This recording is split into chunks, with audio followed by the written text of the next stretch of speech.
You're listening to From Imposter to Empowered. I'm your host, Jillian Perrick, master's graduate and success coach for entrepreneurial women. I help you overcome imposter syndrome and fear of rejection so you can be your best self, both in life and in business. Follow me on Instagram at Northern Resolutions. Let's get started. Hello, what is up, everybody? Do I start every episode with hello? I think I do. If anybody listens to Cara Lowenthal's Unfuck Your Brain podcast, she starts with, "Hi, my chickens, how are you?" She calls her podcast listeners her chickens, and I think it's really cute. But anyways, it's been a hot minute since I've done a podcast episode. I went ham. Is that hard as a motherfucker? I think it is. I went super hard during my launch month because I wanted to provide the best value possible for my potential clients. And the group program has been amazing. So sad if you missed out on it, but we are making huge mindset shifts and we are working on our businesses and really scaling them. So it's super exciting. All the girls in my program are so great. And they are so dedicated and they're so motivated, and it just goes to show how important it is to never devalue yourself. Like, I originally was going to do my group program for like $300 and I was going to make it like 3 weeks, and my coach was like, "Nuh-uh." She's like, "You are not charging anything less than $1,000 for this program, and you are making it at least like 8 to 10 weeks. And I was like, like, as soon as she said that, I was like terrified. And I was like, "Oh my God, are you sure?" And she was like, "Yes." And thank God I took her advice and I charged more than $1,000. And I was able to get 4 like dream clients that are so amazing and are really invested in the program, are really learning and like taking scope of the things that I'm teaching, and it just feels so good and so aligned.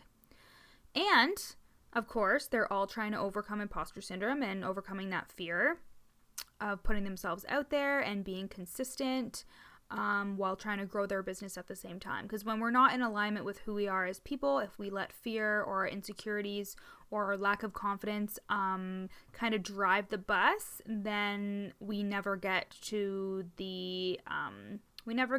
success, because those things go hand in hand. Like, you have to have confidence when you have offers out there. You have to be able to speak constantly about your product or your service, and that takes confidence, and that takes belief in yourself. And a lot of people don't have belief in themselves, so they make themselves small, they dumb down their value, they devalue their services in terms of pricing, and then nobody's happy, you know what I'm saying?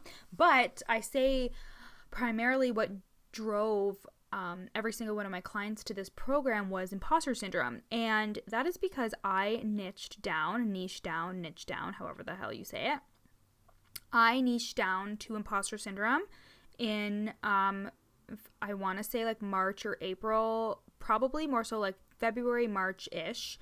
I saw the need for it. I have a bachelor's in sexuality, marriage, and family studies, so it's a lot of counseling and psychology and sociology practices. And then I have a master's in conflict analysis and management, and that's a lot of inner conflict as well. And imposter syndrome is something that routinely was coming up for me in the beginning of my business, and I see it so often with my clients and with people that I was like, this is something I can really teach on. It's something that it's really important and really deep.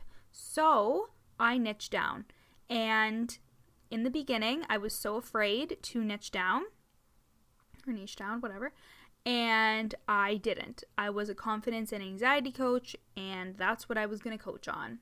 And then I decided to niche down to imposter syndrome, and that is when I started to get clients.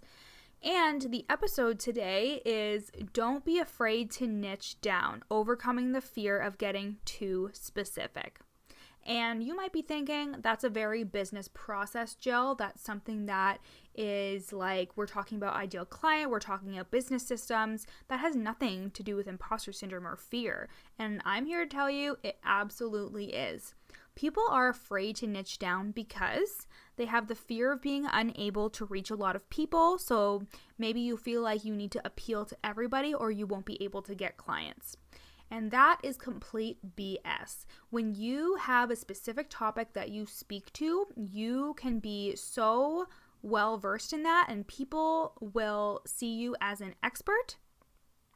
And we'll get into that in a second, but people will see you as an expert. They will look for, because everybody is just looking for an answer to their problem. Everybody has their problems and we all want something very specific. We want to be able to target we want to be able to target something specific that we're having an issue with. So for example, my coach said that she wanted to hire a health coach, but specifically wanted more energy. So she searched like health coach that specialize in energy and she found somebody.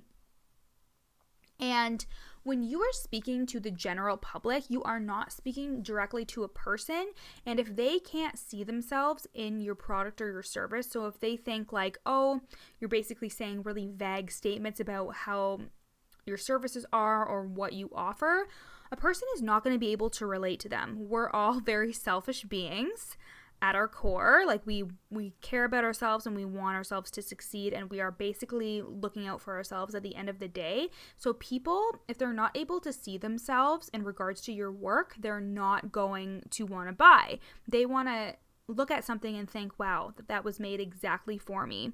And it doesn't have to be that complicated. Like it can be something like a certain type of coffee or like whatever. But have you ever seen like a notebook or something at Chapters, or something that was like your brand, like your colors, or like it had like your favorite animal on it or whatever, and you were like, oh my god, I need that, and you bought it? It's very similar to offering a service, in that people want to see their pain points. They want to see the problem that you're going to solve for them, and they want to see that you can solve that specific problem. And the thing is when you appeal to too many people, your message is going to be too vague and people aren't going to be able to decipher what exactly you're offering, and then they're going to move on. And the fear behind that is fear of being able to get clients. That's all it is. It's like you don't think that your service is good enough, so you make it super broad and super vague so you can appeal to more people because you think that more is more. But really, less is more. So when you're being super specific, people are able to really hone in on what specifically you offer, how you solve their problem, and they're more apt to choose you because everybody wants an expert to teach them something that they don't already know. And yeah, so that's where the fear of that comes from. So the fear of being unable to appeal to everybody is really just because you're afraid that your services aren't good enough, and that if you niche down, that you're afraid that nobody will want your specific service. And then you'll kind of be wrestling with an identity crisis because you'll be like, oh my god, is this what I'm supposed to be doing? There's also the fear of being specific because it means that you have to be an expert in one thing when you might feel like a jack of all trades. So I've seen posts on like Facebook and Instagram and stuff where people are like, I'm like a multi-passionate creative, and there's so many resources for that, by the way, but that in itself is a niche, just so everybody knows. But when you feel like a jack of all trades, you feel like you can never master one skill. And that's kind of how people keep themselves safe. So remember how we talked about like rejection and the caveman brain, and how like a lot of the time we reject ourselves so somebody else doesn't reject us first. And when it comes to spreading your energy over multiple different tasks that you probably can do, but you can't perfect, you're just giving yourself permission to do less work and to really like go deep on something that really, really serves you and that you're really, really excited about, because you're afraid of that rejection if it doesn't work out. Because if you put all your energy into one task, one niche, one type of business idea, you're afraid that it's not going to be sustainable. You're afraid you are not sustainable.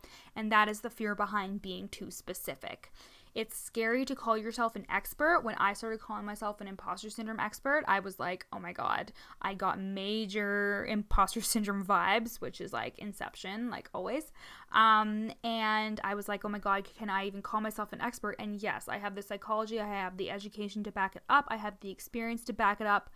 But we are so worried that this invisible person is going to come and call us out.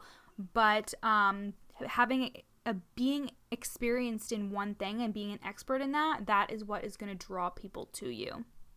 And kind of related to that is the fear of being unable to deliver on one topic. So basically it's the fear of not being good enough to sustain that one topic. So it's extremely similar to my last point. If you feel like you have to focus on one topic, you may limit yourself and you may be like, well, how am I going to think of content? How am I going to think of things to put out when it's just about this specific problem? Let me tell you, I talk more about like rejection and failure, inner child work, procrastination, perfectionism. These are all components of imposter syndrome, and me stressing out about talking just about imposter syndrome did nothing for me. I actually started like investigating like why we feel this way, and a plethora of things came about. You don't have to focus on that one thing and then only ever talk about that one thing specifically. You can explore it. You can think of different things that come into play when it comes to that specific thing. You can think of related things and talking about that. You can talk to other people and see their experiences with that specific thing. So with regards to imposter syndrome, I was like, oh my God, I'm gonna have to specifically talk about it and just say like the definition all the time. Gonna be very limited. And I stressed out for a little while, but then I was like finding all these things that are related to imposter syndrome, and I was like, wow, this is actually a topic that I could talk about for such a long time. And that comes with time as well. Like, you'll start talking about something that you call yourself an expert in, and you'll gain the confidence over time to talk about it more and more and more. For the longest time, and even to this day, I use scripts. That's because I had so much good information in my brain, but sometimes when like I'm in front of the podcast mic, or when I'm on a live, or when I'm doing anything that kind of involves me trying to like talk about a topic, I get kind of like stage fright almost. And sometimes I'll like lose my train of thought, or sometimes I'll have like a really good point and I'll forget it like in that moment, and I'll be like, oh shit. So a script just keeps me on track. And for the longest time I thought, well, if I'm an expert in this topic, I should be able to go without a script. But that's just a rule that I created for myself that isn't reality, and that I'm sure there are tons of people who need scripts or need some kind of outline whenever they're doing videos or doing talks or whatever. So that is just your own, you creating your own rules and your own reality.